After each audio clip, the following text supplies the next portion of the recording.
donde especialistas de cuatro servicios distintos nos dieran y nos hablasen de su participación en el proceso. Entonces, en la mesa nos acompaña Cristina Santoré, que es médica residente en medicina familiar y comunitaria, María José Rodríguez, enfermera residente en medicina en enfermería familiar y comunitaria, Amelia Ivilleta Torremendia, residente de farmacia en diversos clínicos, Andrea López, adjunta de cardiología, y Héctor Guerrero, adjunto de medicina interna. Entonces, sin más preámbulos, doy paso a él. Comienza Cristina.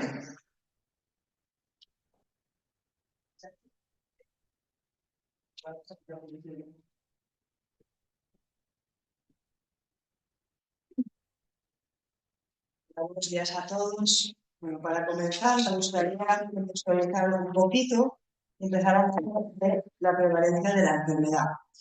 En España destaca el estudio PATHWAYS, que es del 2022. Bueno, el PATHWAYS HF, porque hay un PATHWAYS 2 que es de hipertensión arterial, que nos interesa ahora mismo. Y en este estudio se observó, como veis aquí, una prevalencia del 1,89, con una variabilidad etaria muy grande, siendo la prevalencia mínima en menores de 45 años y rozando el 9% en mayores de 80. En cuanto al tipo de FEBI, vemos que la predominante es FEBI reducida con 51,7%, mientras que FEBI conservado con 40,2% y FEBI intermedia el restante 8,1%. También tenemos una serie de documentos, de publicaciones, como es el documento de consenso de la SEC-SEMI, de nuevos modelos de atención al paciente con insuficiencia cardíaca. También tenemos el manifiesto del objetivo 2025 de insuficiencia cardíaca, necesidades urgentes y garantías ante un problema sanitario. Por la SEC, y también la monografía de la SEC y la SEC del 2015 de asistencia compartida entre atención primaria y cardiología, que aparece reflejada en nuestra guía ERMS. Un poquitito más concretamente, en Galicia, pues debemos estar muy orgullosos porque somos una de las comunidades autónomas con mayor tasa bruta de mortalidad. Hay distintos estudios, entre los que destacan el CANICEP, que analizó un periodo de tiempo entre 2002 y 2005, con una muestra de nada más y nada menos que 25.487 altas de hospitales serras. Aquí solo se contabilizaron los pacientes que venían de altas hospitalarias. Y sin embargo, en el GALICAP del 2007, que incluyó a 1.195 pacientes ingresados, ya sí que se incluían pacientes seguidos en atención primaria, en el cual participaron los 149 médicos de los centros de salud. Tenemos como conclusiones también pues, una mortalidad hospitalaria de 7-10%, que me parece bastante reseñable, una estancia media hospitalaria de 11 días, también algo elevada, y más del 75% son mayores de 75 años, como vemos aquí en la gráfica de lo que comentábamos antes de la diferencia etaria. Bueno, sin más preámbulo, pues, ¿qué nos aparece en la consulta? Bueno, pues normalmente hay un síntoma cardinal que es la disnea de esfuerzo, que es por lo que suelen consultar. Es cierto que es muy importante hacer una buena entrevista dirigida en consulta, ya que no suelen notar la ortopnea o la disnea paroxística nocturna, no saben identificarla. Y luego hay otros síntomas, pues como la hinchazón de tobillos, el dolor precordial, la astenia, la tos seca o manipulación, que para ellos son más evidentes y quizás pues sí que te los cuentan en consulta. La mayoría lo que te va a describir es que hace un tiempo para acá pues, se nota que se fatigan más de lo habitual, sobre todo pues, con la actividad moderada o con esfuerzos que ellos habitualmente realizaban sin problema, y ahora pues ya empiezan a notar un poco más de fatiga o de disnea o de competencia con el ejercicio. Existen diferentes enfermedades que interactúan con la insuficiencia cardíaca. Por eso insisto una vez más en una buena anamnesis, preguntar por tabaquismo, por enolismo o consumo excesivo de alcohol, otras drogas. Muy importante, atención a los pacientes con hipertensión arterial, como vemos aquí, el 70,1%, y también otras comorbilidades como la dislipemia, la diabetes mellitus, la obesidad. Antecedentes de cardiopatía isquémica en un 40% y arritmias a destacar la fibrilación auricular, es la que más destaca con un 32,5%. En cuanto a trombopatías tenemos EPOC con un 16,8%, asma. Importante también la enfermedad renal crónica, 28%, la anemia del 30% y otros como quimioterapias o cardiotóxicos. Hay que preguntar también por antecedentes familiares de muertes súbitas o de miocardiopatías. Y esto lo destaco porque no solo es importante preguntar sobre esto, sobre síntomas de estas comorbilidades a nuestros pacientes con la sospecha de insuficiencia cardíaca, sino que a todos nuestros pacientes que ya tenemos en seguimiento por hipertensión, por dislipidemia, por diabetes, hacer el despistaje de insuficiencia cardíaca, porque como vemos aquí, las comorbilidades pues, son muy entre la prevalencia de lo que hemos hablado y el perfil del paciente, pues como vemos, es un paciente de edad avanzada, con múltiples comorbilidades que dificultan el diagnóstico y el tratamiento, complican la evolución y se asocian con un peor pronóstico. En cuanto a la valoración del paciente, es una enfermedad cardíaca, pero su repercusión es sistémica. Por eso debemos explorar al paciente de la cabeza a los pies. Además de registrar sus constantes vitales, ya en esa primera consulta, especial atención a la frecuencia respiratoria, que a veces, sobre todo en primaria, pues nos olvidamos un poco de ella. Tomar estas constantes vitales en esa primera consulta y en las siguientes posteriores también intentar seriar esas mismas constantes para hacernos una idea del estado de esta función, ya que, como sabemos, pues a veces un valor aislado tampoco nos aporta mucha información. Y en la exploración física buscaremos datos de congestión, como pueden ser inmunización venosa auricular, soplos, arritmias, crepitales, disminución del músculo vesicular, hepatomegalia, reflujo hepatoauricular, edema y, importante valorar en los edemas si es con fobia o sin fobia. A su vez, desde la consulta del centro de salud podemos y debemos solicitar un electrocardiograma en los que buscaremos arritmias, especial atención a la fibrilación auricular, que comentábamos antes con el 5% de porcentaje, y signos de hipertrofia ventricular izquierda, que nos podemos apoyar en los criterios de Cornell y de Sokolov. Asimismo, pues pedimos una radiografía de tórax en la que despistaremos pues, derrame pleural, una posible cardiomegalia o las líneas de Kerley. Y muy importante también la analítica como una bioquímica general en la que la alteración de las enzimas hepáticas nos puede identificar pacientes con mal pronóstico. Un LT-ProNT, los valores por debajo del límite inferior de la normalidad nos descartaría casi el diagnóstico, y un hemograma con coagulación. Hay que etiquetar y definir muy bien que se trata de un problema cardiovascular. Debemos hacer un buen diagnóstico diferencial con otras entidades que nos pueden originar estos síntomas, como puede ser la neumonía, la agitación en el EPOC, el asma, el tromboembolismo pulmonar o la anemia, entre otros. Una vez que tenemos claro que estamos ante una insuficiencia cardíaca, nos podemos encontrar con dos situaciones en la consulta. Ante un paciente estable, en cuyo caso podemos plantearnos con calma el ambulatorio, más o menos calma, y un paciente inestable que sin ninguna duda pues deberíamos remitir al momento a las urgencias hospitalarias. Y en realidad hay un tercer tipo de paciente que es el que está entre medias, que a veces es un poco el que más dudas nos puede generar. En cuanto al tratamiento y al seguimiento, si bien es cierto que la guía de la Sociedad Española de Cardiología, el algoritmo diagnóstico indica que debemos hacer un ecocardiograma para determinar la PENI del paciente y así poder establecer el tratamiento óptimo, en la práctica real, pues muchas veces no podemos esperar a que llegue ese ecocardiograma, ¿no? Entonces, ¿qué podemos hacer desde la consulta de atención primaria? ¿Qué podemos iniciar? Pues como vemos aquí, un fármaco común a ambos tipos de FEBIs, pero si es SGLT2. Entonces, esto podemos y debemos ya iniciarlo junto con, si lo estimamos necesario, pues un ciclo corto de diuréticos. Y como decía Santi al principio, pues esto es una patología multidisciplinar que necesita un enfoque integrador y lo importante aquí es que todos, tanto cardiólogo como medicina interna, con la unidad de UNIPIC, pues trabajemos todos alineadamente y dando una continuidad asistencial sin fisuras. Es verdad que no había comentado, perdón, las vías que tenemos para este paciente estable, porque como habíamos comentado que vamos a necesitar un ecocardiograma, tampoco nos lo vamos a quedar en la consulta de atención primaria.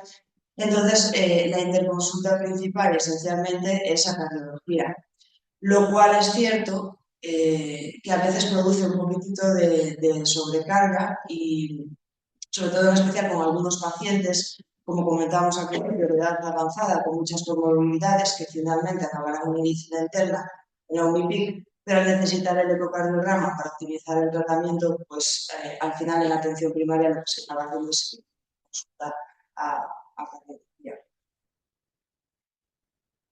Y esto sería todo por mi parte.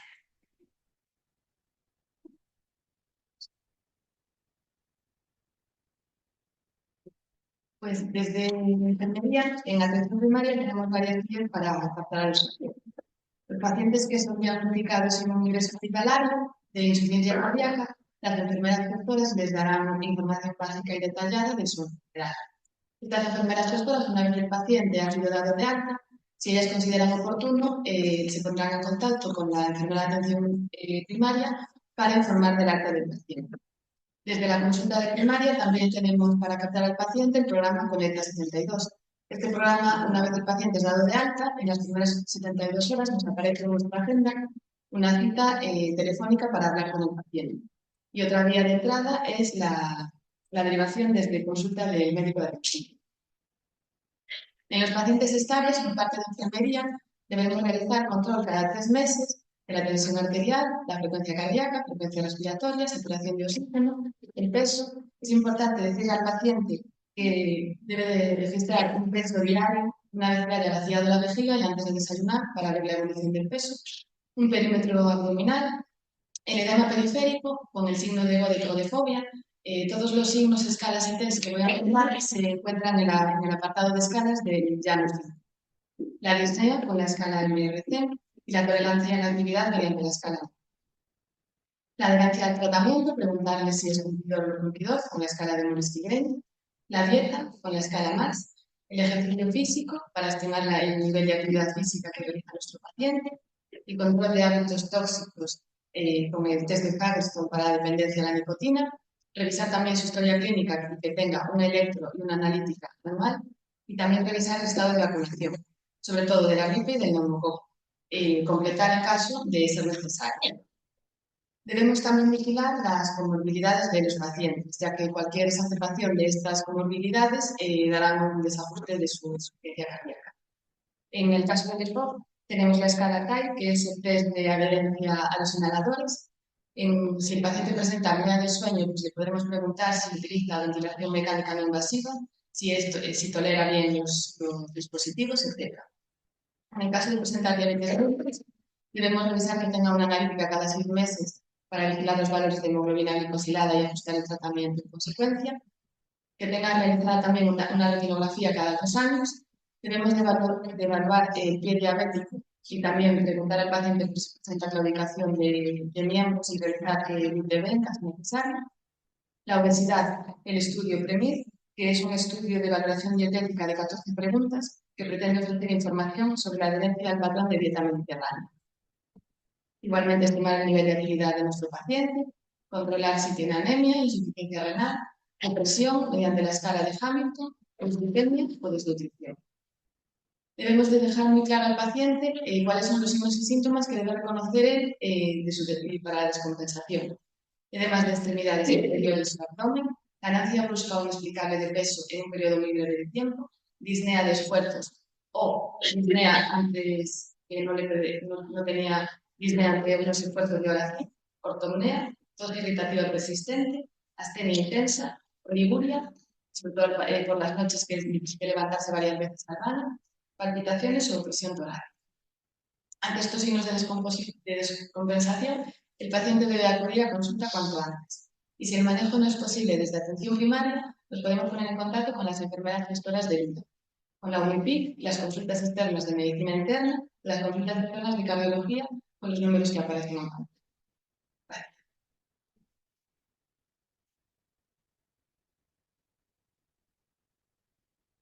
Hola, pues yo voy a hablar del manejo de la insuficiencia cardíaca desde el laboratorio.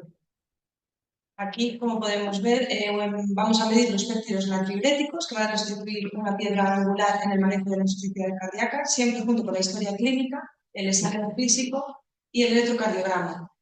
Como podemos ver aquí, nosotros lo que vamos a medir, sobre todo en el laboratorio, es el NT-proBNP, que según las guías del 2021 de la Sociedad Europea de Cardiología, los valores inferiores a 125 picogramos mililitro van a excluir la insuficiencia cardíaca, porque tiene un valor predictivo negativo muy alto.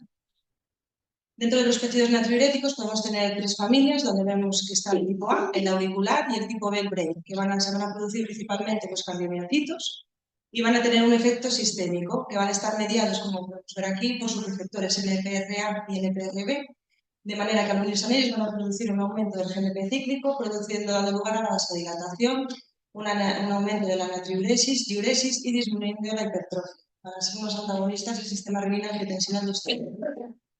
Y luego, por último, tenemos el tipo C, que se van a producir en las células endoteliales, que van a tener una función de factor autocrino y paracrino, y van a estar mediados por el receptor NPRU, que van a tener una función de aclaramiento. Estos péptidos se han demostrado que son una gran herramienta diagnóstica y de seguimiento de los pacientes con insuficiencia cardíaca. Nosotros en el laboratorio vamos a medir el NT-proBNP, que van a ser producidos por las aurículas y los ventrículos, principalmente por el izquierdo, y que va a ser como respuesta a una sobrecarga del líquido. La síntesis del BNP es muy rápida tras este estímulo y va a producirse la liberación del BNP y NT-proBNP y va a ser equimular, pero la diferencia es que van a tener vidas medias distintas.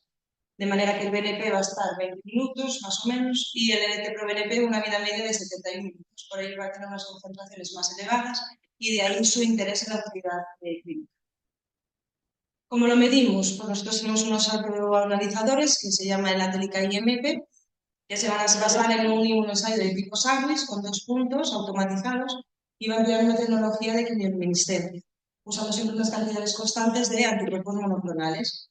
Nosotros lo vamos a expresar su concentración en picogramos mililitro y en rutina,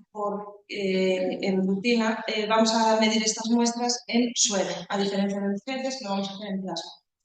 Y van a ser estables durante 3 días en una temperatura ambiente y refrigeradas 8 días. Una vez que tenemos la medida, tenemos que interpretar los datos. Tenemos que tener en cuenta que el NT-proBNP va a disminuir sus concentraciones con la obesidad, pero van a estar aumentadas con la edad y en mujeres.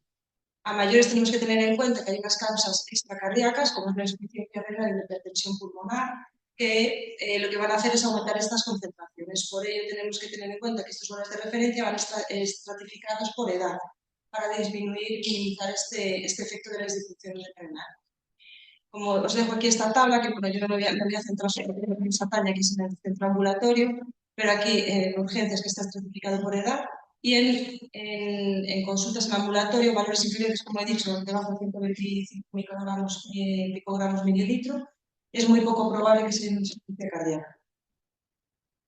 Porque tienen una gran utilidad estos péptidos natriuréticos y tienen una gran finalidad diagnóstica en la aplicación clínica. Y como he dicho, en 2 ámbitos, hay que tenerlos diferenciados en urgencias y en ambulatorio. Únicamente reseñar que en urgencias, los pacientes que tienen un diagnóstico previo de insuficiencia cardíaca, estos péptidos no deberían medirse en rutina al llegar a urgencias.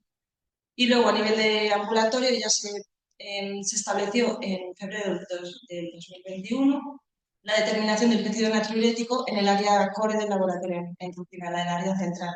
De manera que se creó una vida rápida para el diagnóstico de la insuficiencia cardíaca de nuevo en atención primaria.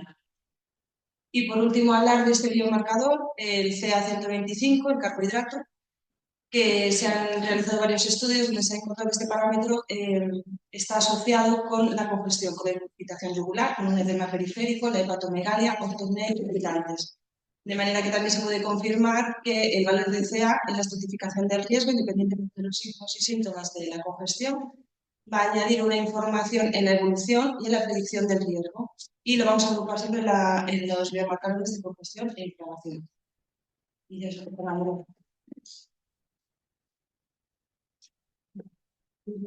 para cardiología como pacientes de rodilla, ¿no? Entonces, cuando desde primaria hay unas sospechas de insuficiencia cardíaca, por signos y síntomas, ¿no? Indicado ahora que explicamos los procesos solicitar pedir un globin. Los marcadores agregados acorde con la edad, son el protocolo ECO, teóricamente hay una vía rápida de acceso a cardiología con la finalidad de realizar un ecocardiograma en ese momento para ver la serie del paciente y así establecer el diagnóstico y tratamiento más oportuno. Saber si es una serie preservada, una serie en rango medio o una disfunción ventricular definida como serie de menos del 40%. Siempre tener en cuenta otras causas de elevación del ProBNP y el alto valor predictivo negativo, ¿no? Si es bajo, la probabilidad de insuficiencia cardíaca también es. La consulta de acto único, que es lo que nosotros damos un cardiólogo, lo que vamos a hacer es valorar si el paciente tiene una disfunción ventricular, como veis en la imagen de la izquierda, o si el paciente tiene una FEBI preservada, para establecer, como os he dicho, el tratamiento. Si el paciente tiene una disfunción ventricular, especialmente FEBIs menos del 40%, el paciente pasa a una consulta especial en cardiología de insuficiencia cardíaca. Si el paciente tiene una FEBI preservada, según su situación, el paciente puede optimizarse la consulta, pasar a atención primaria, o en muchos casos en pacientes con mucha comorbilidad que necesitan un seguimiento especializado, normalmente pasan a medicina interna. Salvo el paciente, la joven y demás, por ejemplo, restrictivas de medicina y manejo, que podrían ser candidatos a insuficiencia cardíaca, que también lo seguimos en la insuficiencia cardíaca de cardiología. Y que nos encontramos en la consulta, cómo hacemos nuestro trabajo los cardiólogos con la disfunción ventricular. La intención, aquí hay una enfermera que es la que hace gran parte del trabajo, la mayor parte del trabajo, donde aparte de asegurarse la adherencia al tratamiento, valorarse unos síntomas también, descompensaciones, ¿no? La combinación pasa con nosotros con el cardiólogo, que intentamos poner los 4 fármacos de nuestro beneficio pronóstico, que son arnia, cara-2, beta-bloqueantes, ARN o ISF. El orden no hemos restablecido, se intenta por los 4 según la situación del paciente, la bolemia, la frecuencia cardíaca, ¿no? Cada 2 semanas más o menos valoramos al paciente, dependiendo para seguir titulando hasta lograr la dosis máxima estudiada, que sería lo ideal, o tolerada por el paciente. Siempre hay que acordarse que los diuréticos no tienen valor pronóstico, una dosis imprescindible para evitar la congestión. Y entra también en juego recientemente el Rituximab como quinto fármaco, ¿no? En pacientes con descompensación reciente hospitalaria. La intención de esta titulación es que a los 3-6 meses el paciente tenga todos los fármacos, ¿no? Y podamos reevaluar la función, la fracción de eyección del paciente. Si el paciente continúa con insuficiencia ventricular severa, en menor del 35%, habrá que plantear dispositivos tipo desfibrilador más o menos resintonizador. Y también hacer un seguimiento estrecho de los mismos, de estos pacientes, pues si son candidatos a trasplante cardíaco o asistencia ventricular, los famosos corazones artificiales. Lo que intentamos es, o lo que significa desde las guías de práctica clínica, una utilización precoz en el menor tiempo posible y con el mejor tratamiento desde el inicio. Más vale dosis bajas de los 4 fármacos que dosis altas de uno y no tener nada del resto de fármacos. No hay que olvidar que cada uno de los fármacos neurohormonales bloquean distintas vías. ¿Qué pasa en el caso de la hiperconfidencia preservada? Pues en el momento los fármacos no tienen indicaciones elevadas, salvo los ISFT2, que tienen indicación alta en nivel 1. Son pacientes, por términos generales, con mucha comorbilidad asociada, donde no solo es añadir ISFT2, sino tratar todo lo que conlleva el paciente, la diabetes, la obesidad, el AOS, etc. Recientemente también ha surgido la semaglutida como fármaco todavía para mejorar sobre todo lo que es la situación clínica de los pacientes. Todavía los estudios que están hechos con ellos son nuevos, ¿no? Se espera que entren en juego nuevos estudios donde se valore la mortalidad, ¿no? Si son capaces de reducir la mortalidad y los ingresos de hospitalización cardíaca, probablemente resulten también prometedores. Como os he dicho, mayormente estos pacientes son llevados por los compañeros de medicina interna que hacen la ¿Y qué pasa con estos pacientes con insuficiencia cardíaca que cuando ingresan en cardiología, cómo hacemos el alta con primaria? Pues debemos ir de la mano, pues creo que debemos ir juntos porque son pacientes que tienen alta tasa de reingresos durante el primer mes y alta tasa de mortalidad. Lo ideal es que en los primeros 7 días posalta sean valorados por atención primaria, por enfermería como por su médico, y nosotros lo veamos en la consulta en los primeros 15 días, ¿no? Para ver si la bulimia está bien, la hemodinámica está bien, si podemos continuar titulando, si hay alguna adherencia o si hay problemas con la tolerancia de los fármacos.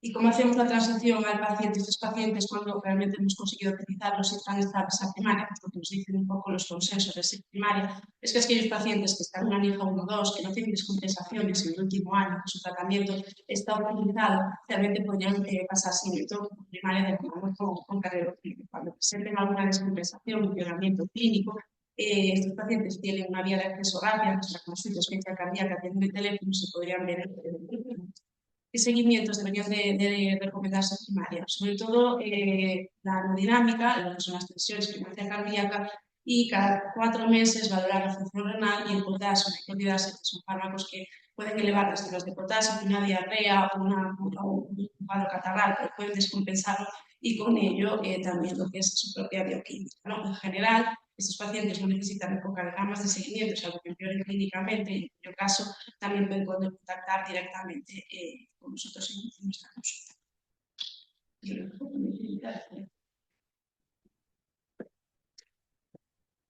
Gracias a todos y todas por explicar muy brevemente cómo funcionamos la consulta de insuficiencia cardíaca en medicina interna la creó el doctor Cerqueiro hace muchos años y lo diré en el. En la actualidad trabajamos 3 personas, una enfermera gestora, que es sin buena duda la persona más importante de la humanidad, y como facultativos estamos el doctor Cerqueiro, que está 4 días a semana de consulta, y yo, que solo estoy un día. Los pacientes llegan a nosotros básicamente de 4 maneras. El grueso de los pacientes viene de la planta de medicina interna, son pacientes que han ingresado al menos una vez en nuestro servicio por un cuadro de insuficiencia. También tenemos muchos pacientes que nos derivan a compañeros cardiólogos con los que tenemos más de interrogación, y hay otros servicios que también nos derivan a un paciente que puede ser neumonía. Otros pacientes vienen de la consulta de medicina interna general y esto es una cosa que hacemos un poco así fuera de ficha, digamos, pacientes que nos derivan los compañeros de observación y pacientes que incluso vienen a la puerta en una guardia, que los valoramos y creemos que podemos mandar a casa utilizando el tratamiento con una visita rápida en nuestro. La consulta tiene una rutina y la rutina básicamente es la siguiente. Los pacientes a las 2 semanas de la hospitalaria más o menos, tenemos en la consulta. Primero son valorados por la enfermera gestora. En esta primera valoración se les entrega una carpeta con una serie de instrucciones para que sean conocedores de su enfermedad y de cómo tienen ellos que manejarse en el tiempo. También se les entrega un número de teléfono a través del cual tienen acceso directo a nosotros. Una vez que la enfermera gestora los valora, nos llegan a la consulta ya con las constantes tomadas, con el peso, con una analítica realizada y con un electrocardiograma hecho. En nuestra consulta nosotros podemos hacer un interrogatorio, hacemos una exploración física completa y les hacemos a todos los pacientes una ecografía clínica, tanto abdominal como torácica, para valorar el volumen del paciente. Y en muchas ocasiones también hacemos una ecocardioscopia. No somos cardiólogos, lo entendemos, pero sí intentamos hacer una ecocardioscopia para valorar cómo está la FERI, para ver si tienen derrame pericárdico, etc. Me olvidé antes de comentar cuáles son los pacientes que nos derivan los cardiólogos. Pues generalmente son pacientes de edad más avanzada, pacientes muy frágiles, pacientes con mucha comorbilidad y sobre todo pacientes que no son subsidiarios de ningún tratamiento principal, que sea un intercambio de válvula, para la implantación de un simple DAI o un sincronizador, etc. Esta rutina se repite a lo largo de un año. Tenemos una segunda consulta a los 3 meses, una tercera consulta a los 6 meses y una última consulta a los 3 meses. En todas estas consultas la rutina es la misma. Nos valora la enfermera, luego nosotros vamos ajustando la medicación y si a lo largo de un año los pacientes están estables, no ha habido ingresos, no hay visitas a urgencias y no hay cambios drásticos en el tratamiento, procuramos darles el alta. Cuando digo dar el alta al médico de familia, no significa que el paciente lo cambiamos de visto. Siempre queda con nuestro teléfono y siempre tiene la puerta abierta a nuestra consulta. Y si les pasa cualquier cosa a lo largo del tiempo, se ponen en contacto con nosotros, a veces directamente los pacientes y a veces los hospitales. Pero bueno, esto digamos que sería la rutina del paciente, digamos, programado que va con enfermera. Pero además de todo esto, también hacemos atención alemana. ¿Qué quiere decir esto? Si un paciente se descompensa o tiene cualquier problema, nos llama y nosotros lo vemos o bien en el mismo día o al día siguiente, generalmente. También realizamos consultas telefónicas, tanto enfermería como nosotros. Estamos hablando de casi unas 400 consultas telefónicas en el día. Ponemos tratamientos en el hospital de día. Si el paciente, cuando lo valoramos, está descompensado, lo tratamos en el hospital de día ese mismo día. Y en algunos casos, ¿no? Pues que sí que lo hacemos, pacientes más frágiles que necesitan un seguimiento más estrecho, hacemos una monitorización. Cuando vemos al paciente que queremos tratar en el hospital de día, nosotros utilizamos un programa que se llama Silicon. Al principio parece un payaso, pero pues, se maneja bien. ¿Y cuáles son las cosas que tratamos más habitualmente? Las anemias ferrogénicas, el déficit de hierro, nosotros les administramos hierro de día. Y cuando están descompensados, están pasados de volumen y algo así, también utilizamos los diuréticos, bien sea en perfusión, bien sea en bolo, ácido semida y asociamos muchas veces siempre la hidrocloroquina. Y aquí en esta última diapositiva, ya para terminar, os enseño un gráfico, el pantallazo, de cómo es el seguimiento que hacemos con los pacientes. Tenemos un contacto constante con ellos y a través de esta aplicación podemos ver el peso, las constantes, la tensión, la frecuencia, las actividades, etcétera, etcétera. El otro día, cuando hicimos la primera reunión para preparar esta sesión, los compañeros de primaria nos manifestaban su inquietud en cuanto a que no son capaces desde primaria de llegar a nuestra unidad. Sí es verdad que a día de hoy no hay una vía mediante la cual un médico de atención primaria pueda derivar a un paciente directamente a la unidad. Eso es verdad que sí. Pero bueno, sí, y decían, sin embargo, que tenían un acceso más rápido y más fácil a cardiología. Sí es verdad que ahora mismo no hay un contacto, o sea, no hay una manera de derivar del centro de salud a la UNIPIC, pero sí podéis derivar a los pacientes a la consulta de medicina interna y a través de la consulta de medicina interna ya se nos deriva a la UNIPIC. De todas formas, este es un tema que tratar. Y eso es todo.